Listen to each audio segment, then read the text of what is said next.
E-commerce expansion myths blasted.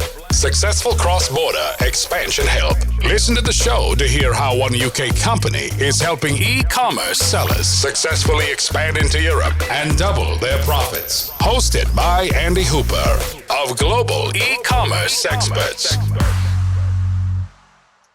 So everyone, welcome and thank you very much for joining us on what is going to be an excellent webinar, I hope. I've got managed to get a great presentation lined up by Dave. Dave has managed to get the majority of this set up and done. You're going to hear so not just from me, you'll all be pleased to know. So we've got a great webinar coming up, focusing on Amazon pay-per-click, optimizing your ACOS to minimize spend and maximize traffic and get you as much sales as we possibly can. So let's start off. So this is part of our webinar series, but what I really want to focus on today is what are the outcomes you should get from the end of this presentation? Well, typically there's going to be 5 things today. We're going to discuss Amazon pay-per-click. We're going to start with the headline data. We're going to discuss what the differences are between the EU and the US. The majority of our sellers are US based. Therefore, what we want to do is just talk through the differences between the two. We're going to talk about setting it up and how you can set up to make that all nice and neat, how to optimize your ACOS and the importance of translations across the different marketplaces here in the EU. So my name's Andy Hooper. I work here at Global E-commerce Experts. I'm very fortunate to lead a great team of individuals who work in different departments across the business, both in our warehouse, our back team and our account management team. We've got a huge depth of experience of people successfully expanding people. We've worked with over 2,000 sellers now. Thank you very much for joining us and giving up your valuable time to be with us. I know your time's precious, so I really, really do appreciate it. We have an expanders group. So on Facebook, for those that are already on Facebook, they can hear me and see me. But we have a GEE Expanders Facebook group. So if you're not a member of that, you should go and become a member of that. It's for people that have expanded into the EU, where you can ask advice to others that have done the same thing. We're Facebook living there as we speak, so you can go back and watch this straight away should you need to. There will be a follow-up with the presentation, everything that comes out later as well. You can use the hashtag Expander Series. We've expanded now successfully over 2,000 sellers into the EU. That means they've all made significant sums when they've expanded. I've been working in e-commerce for around 10 years now. I first started off selling silicone watches on Amazon. Must have been in 2008, I think it is. I must find out what that date is really, when we had the last economic crash. So, 2008, the big financial crisis, I needed some extra cash, like many of you possibly started this out, finding an extra way. I found some silicone watches. You can put them on there, relatively cheap in China. We'd buy them for 10 pence, selling them for £5, and we were able to reinvest that money, and that's how my e-commerce journey started. It was a great experience, and that's led me down a path to where we are today, where we've got the account management, the VAT and the warehouse, where we now support thousands of e-commerce sellers just like you. So I can't wait to help you today and give you as much information as we possibly can. But in tradition with this series, I'm trying to bring in a different member of the team on most of the sessions that we run. So you don't just get to hear from me, you get to hear some from our account team or our back team or our 3PL team as we go through the process. Now, today I've got one of our best account managers with us, and account Amazon coaches. So Dave is going to be joining us very shortly. Bear with me 1 second. Dave, are you there? Hello. Yes, I'm here. Excellent, here he is. So Dave, thank you very much for joining us. You can see we're all based at home at the moment with the state of the economy at the moment. So Dave, thanks very much for joining us. Do you want to just introduce yourself to everyone? Yeah, no worries. Thank you for having me on. I'm Dave. I work at GE as part of the accounts team, digital team, working with clients on creating their Amazon accounts, running their Amazon accounts, and various other bits and bobs. And I'll be here on the webinar today to run you through PPC. Excellent. Thanks very much, Dave. I know everyone's pretty excited about that. I know there's a good number of people are on. Don't forget there will be recording, so we will be able to send that out. But make sure you stay on for the whole part of it, because then you're going to get the value all the way through. So this comes from our 6-step guide. So we've developed a successful expanders framework, so a success pathway.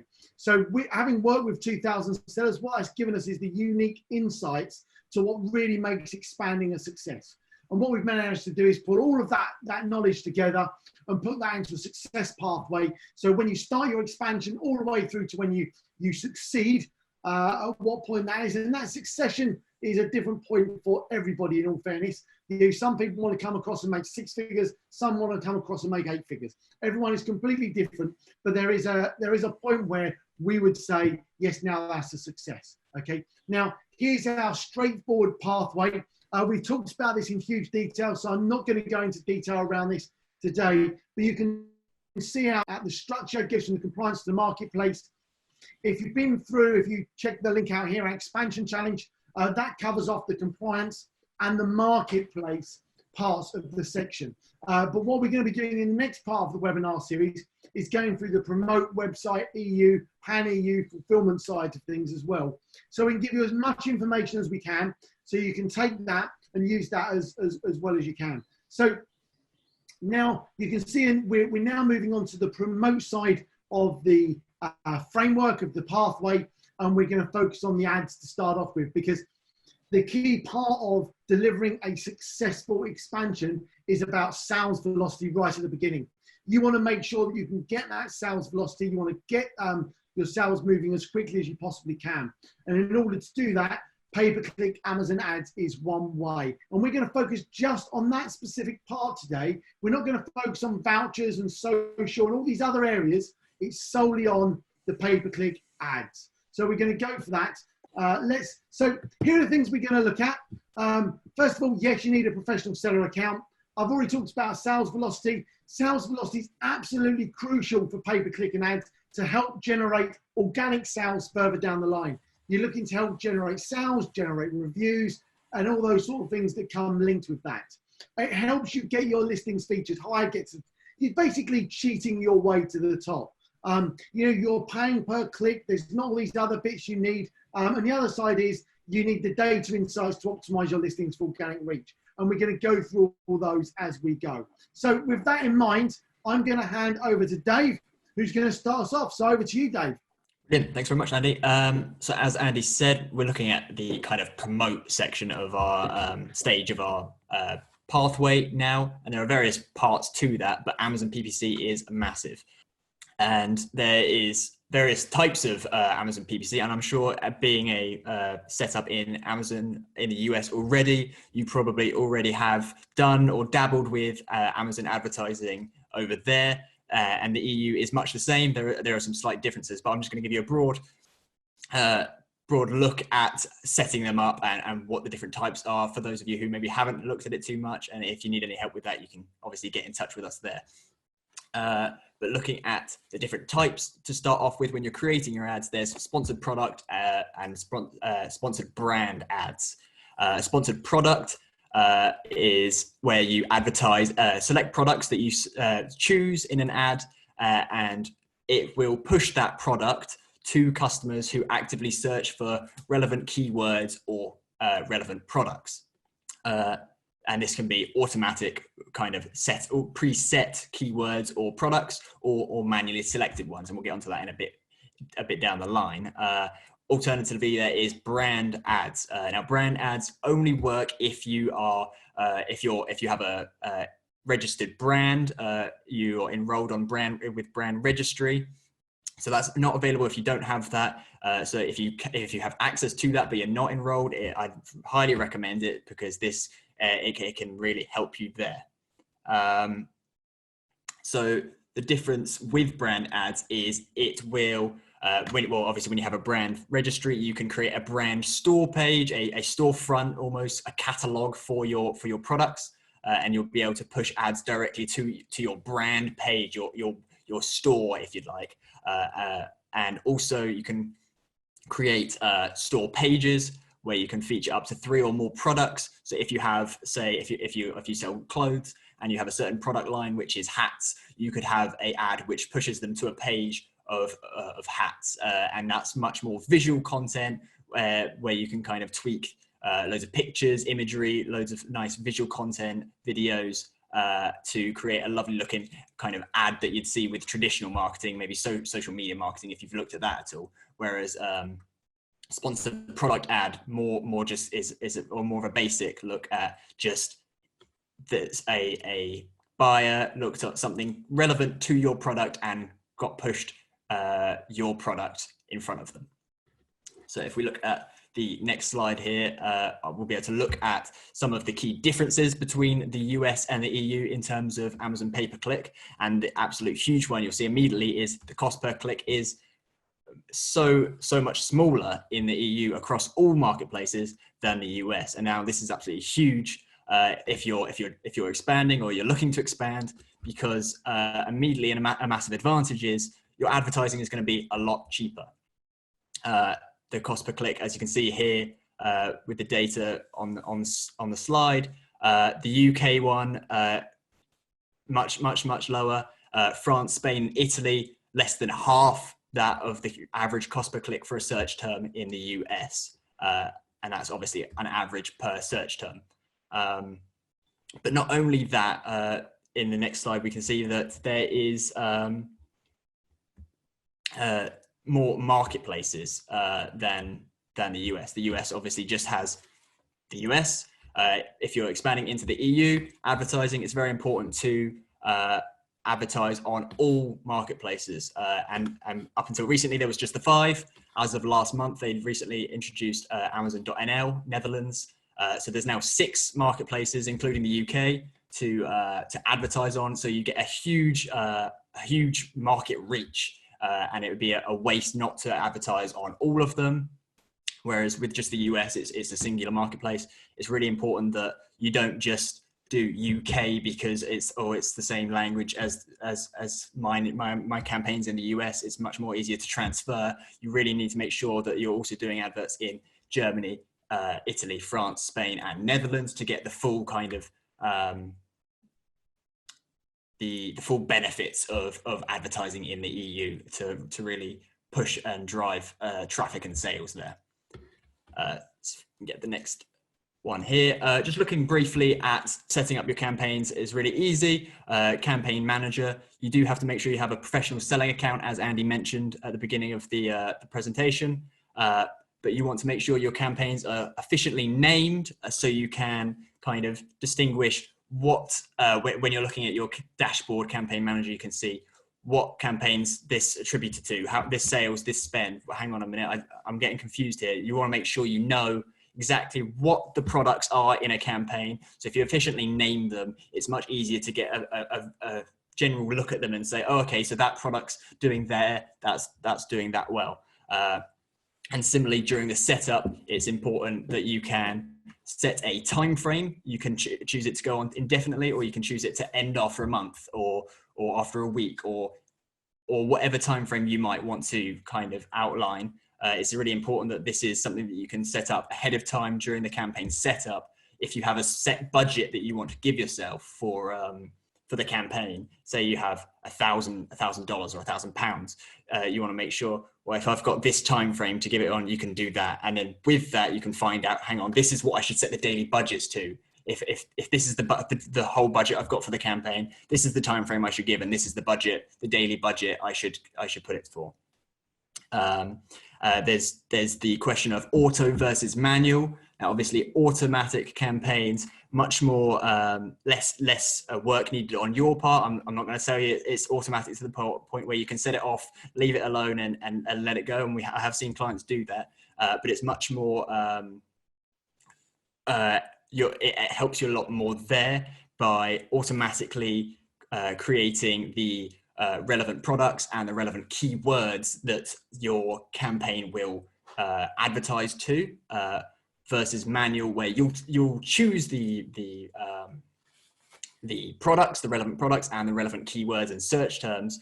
Now that's going to take a lot more research to find out if you know your product well. You'll be able to create manual campaigns and create them well, where you can, I know this keyword works well, so I'm going to use this in a manual ad. I know this product is a high competitor. I'm going to put this product as the relevant products so that we appear when people are looking at their products. So you need to, auto is very important to start off with when you're entering a new market. As Andy said, that sales velocity is really, really important. First thing when you enter a new market, when you enter the EU, you want to create auto ads on all of the marketplaces just to get data. And then when you've got that data, you can then start making manual campaigns. We'll get onto that in a little bit.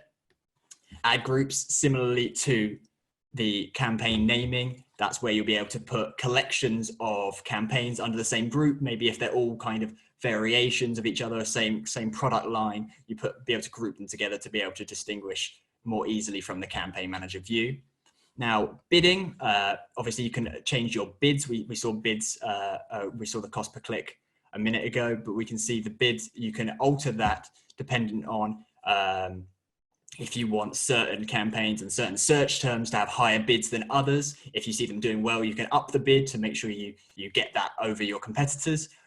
You can increase that much higher, but obviously that's going to cost you more and it doesn't guarantee a sale. It just might increase the chances of a click.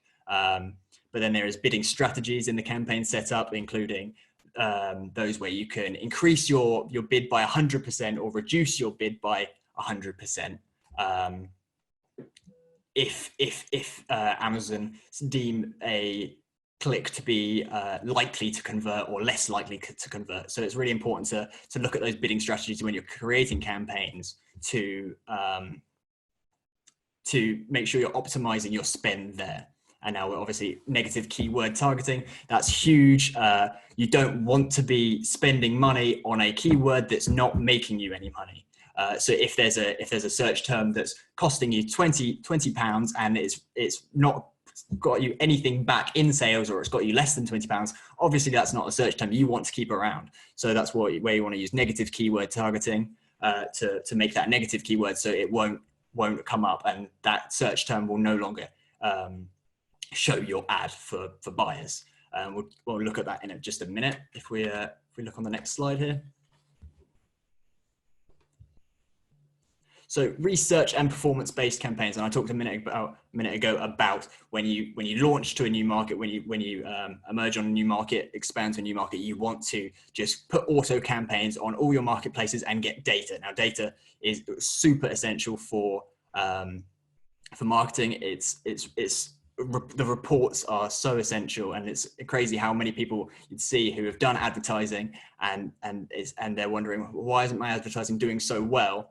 And then they've never pulled a report, and you're wondering, well, obviously there's no optimization done there if they've not pulled a single report.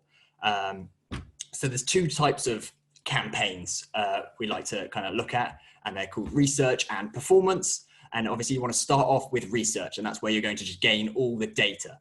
And you want to start off by creating these research campaigns with automatic campaigns, as I said, using broad and phrase keyword match types to find out what is the highest volume search terms, what search terms gets the highest amount of impressions, which has a high number of click-throughs, which ones are profitable and which ones aren't. And that's where you get that data to then go on and create performance-based campaigns. And these would be more manual campaigns, where from this you can create more specific to your brand, to your product keywords.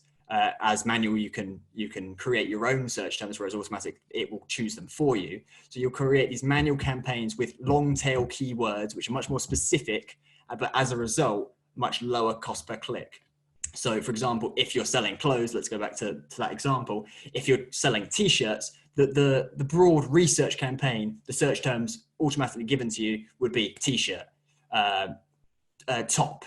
But then the more specific long tail keyword that you might want to then generate from that, which you can look at using the data, you can see collared t-shirt, buttoned t-shirt, the color that it might be. And there's a lot more specific, longer keywords, which are much more specific to your product, reducing the cost per click, but also being more specific to your product to the point where it's much more likely to convert. And then these are what you really want to get to with these performance-based campaigns to really be minimizing your spend while maximizing your traffic, which is the whole point of this kind of webinar.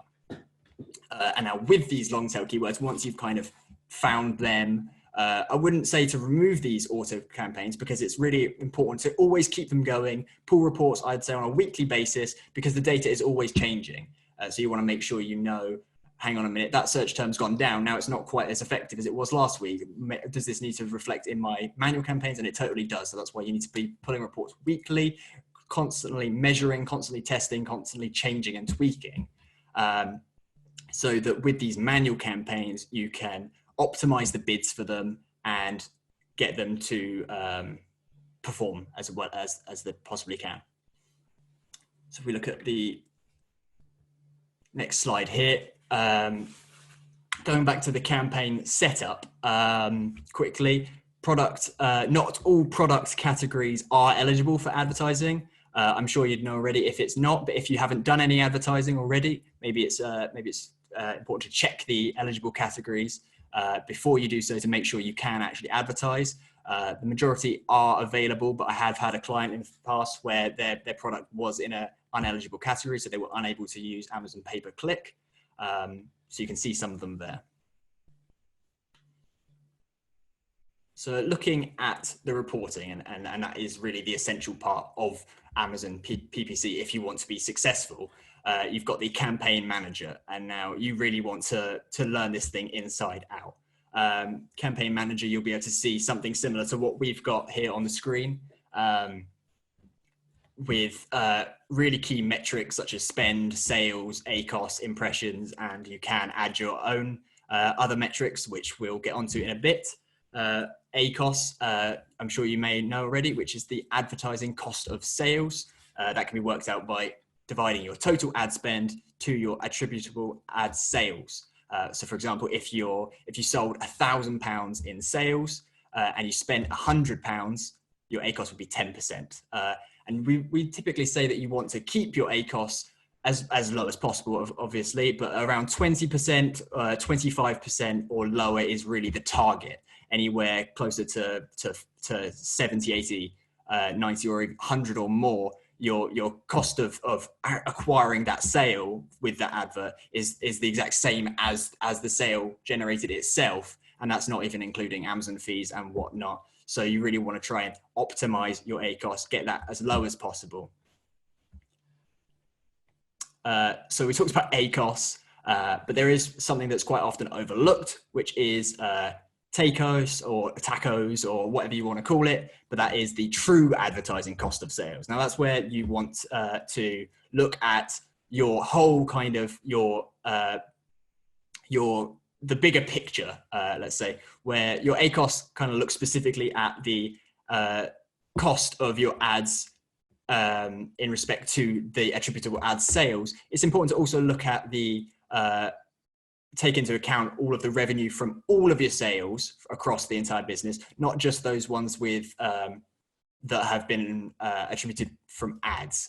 So you can work that one out by dividing your ad spend by your total sales, not just the sales attributed to ads. Now that information just better contextualizes your ads in the bigger picture, incorporating what kind of the effect your ads are having across your sales as a whole, not just the advertising.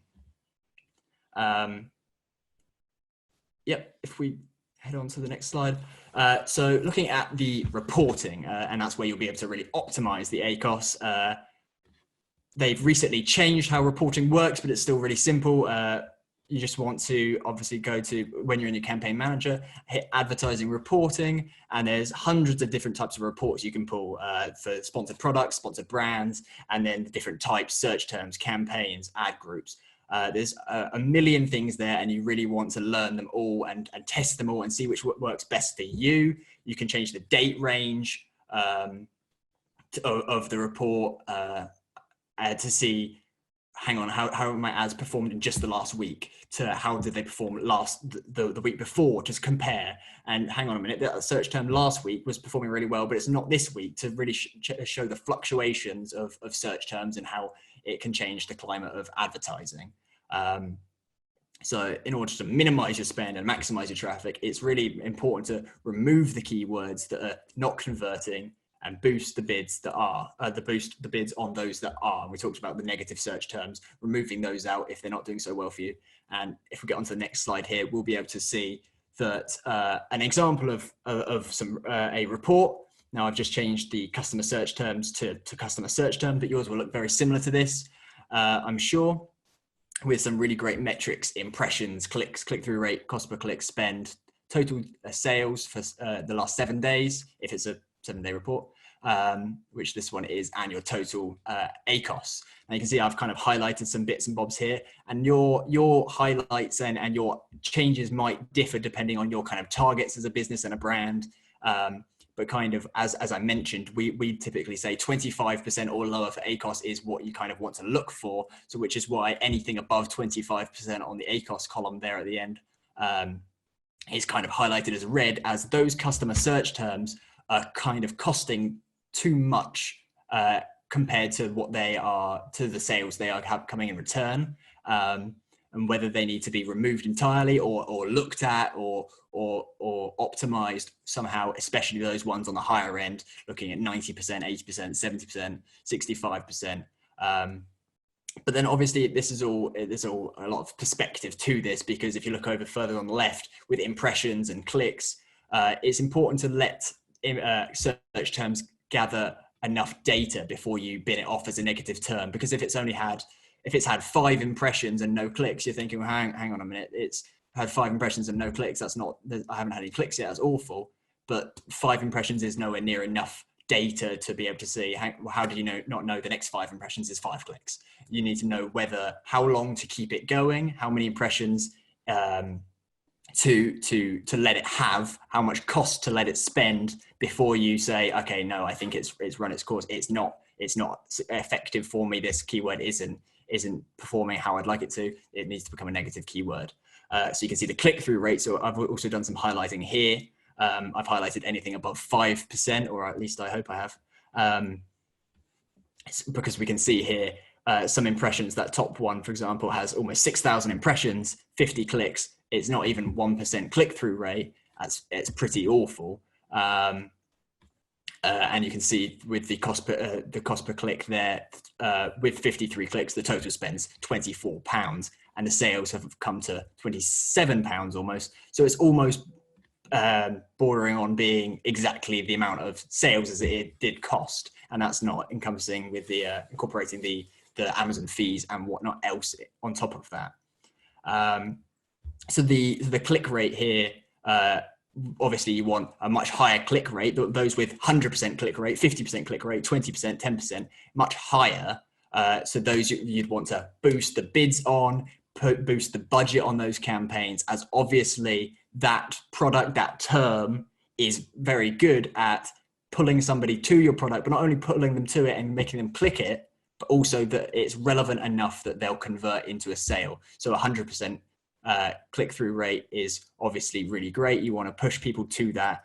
But as you can see, that 100% click-through rate at the bottom, it's only had 1 impression. So give it some more time to get more impressions. That 100% is obviously going to drop. So you don't want to, you've really got to let this data sit for some time and analyze it constantly and check it back daily and weekly. It's really not something you can just stick on an automatic ad and leave it. And that's what we've seen many clients do. But the data and the reporting is really where you're going to get the spend down and the traffic and sales really flying. So we come on to the next slide here, and we had a question on the NTB metric, which again is something newly introduced into Amazon. I think it kind of came into effect on sometime in 2019. I think it was about midway through 2019, and NTB stands for new to brand. And again, that is specifically available only for sponsored brand ads. So if you're not brand registered, you don't have access to brand ads, this won't be eligible for you. But it's really, really important if you do have that to use NTB, because new to brand metrics, and as I mentioned earlier, you can add more metrics in the campaign manager. You can see at the top, there's the add metric kind of button, and it will give you a drop down of loads of new metrics you can add if you're interested. And 4 of those are new to brand metrics, where you'll be able to see if an ad attributed purchase was made by a existing customer or one who's buying one of your products for the first time ever. And now that's really important if we look on the next slide for businesses and brands who kind of rely on kind of remarketing and customer life cycles where they typically come back. If you're a company where you see repeat purchases is very common. New to brand metric, it is massive for you because you really want to measure that and make sure you maximize your new to brand sales, because once you've got a new to brand sale, if you're a company that gets a lot of repeat purchases, that's a customer that's going to be coming back. So where I said you want to get your ACOS as low as possible, obviously, if it's attributed to a new to brand sale, which you can see in the picture here, there's a new to brand sale and you can measure it against the ACOS. If the ACOS of that advert is particularly higher, you might say, oh, the ACOS is too high, I want to get rid of it. But if it's a new to brand sale and you've filtered by that, maybe you'd be thinking, hang on a minute, I want to let it have a bit more higher ACOS because of the fact it's a new to brand sale, and that's actually more beneficial for us in the long run. So it's really important to look at these metrics and look at the reporting for new to brand sales and measure that against your ACOS. And that's some reasons why ACOS wouldn't necessarily always be a bad thing to be a bit higher. So we did mention that there is 6 marketplaces in the EU compared to the US just having the 1, but a huge part of that is there's 6 countries, 6 marketplaces, but also 6 languages. So it's really important that you don't just go, okay, well, I'm going to do the UK because the UK is the same as the US, near enough. There are some subtle differences, and I'm going to ignore the rest. It's vital that you advertise on all 6, otherwise you're missing out on a massive opportunity there, massive market reach for extra sales. But an obvious issue you're going to encounter is the fact of the big language barriers. So translations and keyword research is massive. You can't just stick your UK campaigns throughout Germany, France, Italy, and Spain and expect them to do as well as they do in the UK and the US, because of course they're not going to. They're in a different language. The buyers in those native marketplaces won't understand. They'll see your ad come up, and it could be for a completely irrelevant product because the language just doesn't work that way. So it's really important that you get your campaigns and your search terms translated by a native human from that respective marketplace, so that it appears on a relevant product as a native buyer would see it, and then they'd search for it and it would come up exactly as they'd see in their own marketplace. Yep. I think that covers kind of everything there. I see we have a few. Dave, that was excellent. Thank you very much. No worries. Huge amount of information there. We've got a load of questions. Yeah, I've seen some come through. Yeah, we'll have a scan through those and answer those as we go in a moment. Yep. But thank you very much, Dave. That was absolutely brilliant.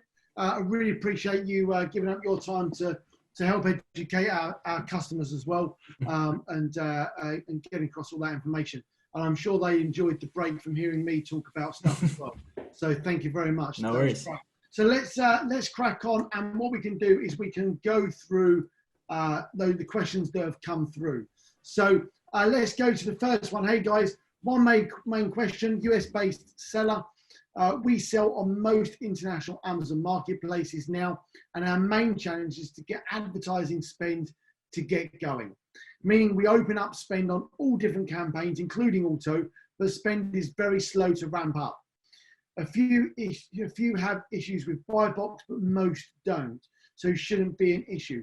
Any tips on ramping up when you have successful products on .com and looking to dominate an international marketplace? Ad budget is not the issue. It's mostly about Amazon not spending it yet. We've definitely seen this before, Dave, haven't we? Yeah. I think that we've seen this a number of times. One thing I would say, Johannes, off the top of my head straight away is what is that default bid, and what is the default bid actually currently looking like? Let's say that they've got the buy box to start off with. The ones that have got the buy box, what does the default bid look like? Are you being outbid on that? And have you automated that to go up and down? That would be my first thing to say. Dave, any sort of tips you've come across to sort of get over that?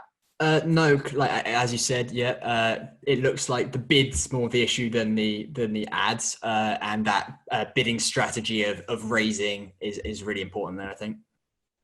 Yeah. So have a look at that. Yannis, let me just see if you've the full bids are very competitive and should win most auctions. Also, most products have the buy box. Yeah, I agree. So if you've got the buy box, then obviously that's the first, tick in the box. And then once you've got the buy box, then actually getting those default bids is what I would actually do is make those bids. You have to excuse the dogs going off, the pleasures of working from home. You need to sort of start playing with those. I would test that on one ASIN first and use one ASIN and up that slightly. And I would over-egg that. I would put that a little bit higher than perhaps you would typically want to do, just to see if that makes a difference. Because what to do is to get Amazon to sort of pay attention that you're happy to start spending that money. And you need to make sure that you're doing that and they're seeing that, because that will add weight to what you're doing. So that was the first question. So thank you very much. Next question, Larissa. How has the launch been going in the Netherlands? Well, I think that the launch in the Netherlands has started. The Netherlands has been selling books for a long time, but they've obviously started launching other products, which has been key. Before I go into my things, any sort of things you've been noticing, Dave? For Netherlands specifically? Yeah, the question was, how has the launch been going in the Netherlands? I think it's kind of almost too early to say with Netherlands. A lot of my clients haven't kind of making too much of a push into Netherlands just yet. It's still kind of in its early stages. But yeah, as you said, it was books for a long time, and now it's been opened up to a lot of things. The main thing we've seen is every client, if they're on the EFN network, it's really important to just get all their products eligible and active in the Netherlands so that they can get sales there. It's just another channel, another marketplace, and really easy to do. I think that the Dutch are, they're pretty aggressive with learning new technology and making things happen. So the more that Amazon advertises the marketplace over the coming months, what you're going to see is, I think that coming into Q4, Netherlands is going to be one of the biggest marketplaces that's overtaking Italy, France, and Spain. That would be my gut feel. Although it's smaller than France in population, I think that the population will spend more money on the marketplace than what the French will. So the French has got about the same population as the UK, but the UK typically spends twice as much, at least, on Amazon than what the French do. And that is because there are other marketplaces like CD Discount in France that are popular, but they're really taking that over. So hopefully that's answered that, Larissa. Peyton, thank you. We've been doing pretty well there for a smaller EU country. Great. I'm glad to hear that. That's fantastic. We're not able to set up ads for Amazon Netherlands yet, or does that go through the UK? Dave, what have you been seeing on your end on that? Yeah, I don't know if they are available just yet. The only option for many of my clients has been the campaign, A+ content creator. Campaign manager isn't yet kind of available. Yeah, so at the moment it's currently about getting the content right and the ads will follow. It's things like vouchers that we're going to come on to in the next webinar next week. They're not live in Italy and Spain yet. But all these things will come and they get drifted out. Yeah, exactly. Yeah, okay, great. So thanks for the questions. Keep them coming. Oh, that was me. Sorry, I'm going mad. Johannes, another one for you. What's your recommendation for the auto campaign? Once you have a successful campaign structure in place and manual campaigns are doing most all of your sales, so for a more mature market, are you mostly turning off auto at that point, or still leave it at a small or larger bid to continue mine for new keywords? Yep. I know what I think, Dave, but what do you think? Yeah, totally. Keep it mine new words, just as he says.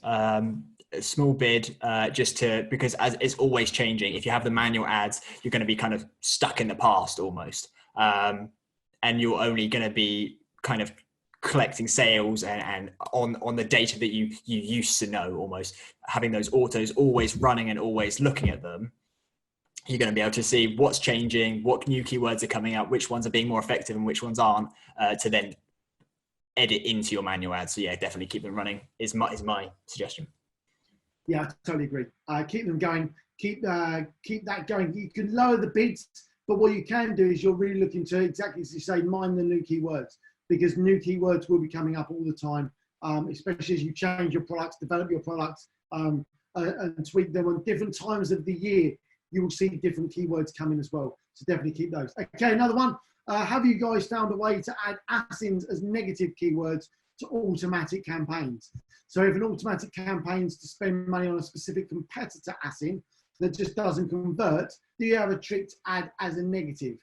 Controversy here in the US, where Amazon does not accept the ACIN as a negative keyword, but still continues to spend on them. Well, I'm pretty sure that we've managed to use those as negative keywords in automatic campaigns and manual campaigns. Dave? Yeah, to my knowledge, you can add them. Yeah, whether Amazon continue to spend on them, I'm not sure if that's the same case here in the EU. I think we'd have to double check that. I know we've definitely added them as negative keywords. Yeah, I'm pretty sure it's not the same as the US there, and the negative keyword doesn't continue to spend on it. Yeah, okay. So what we're going to do is we're going to take that away and just double check on that. But I'm pretty certain that we would have carried on seeing the same word, same ACIN keep being repeated in the reports when we do the report. Yeah, and that's nothing I'm seeing. So that would be my gut feel. Yeah, okay, fantastic. Okay, good.